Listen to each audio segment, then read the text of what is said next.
Simula nang mabagsak, wala na, doon na, nawalan na ng display. Opo. Hindi po, paunti-unti po siya naging violet. Tapos, ayun na po, hindi na po nawalan na po ng display. Mhm.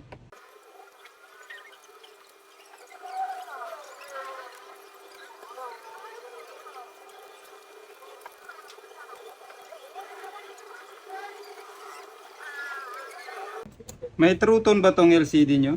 Wala na po ata. Bago na po, ayun na po yung binalik, yung inayos. Naka-iPhone unavailable na yung unit eh. Enter mo muna yung password dito. After 1 minute pala. Okay, confirm. iPhone unavailable. Ito pwede na. Pwede mo nang i-enter.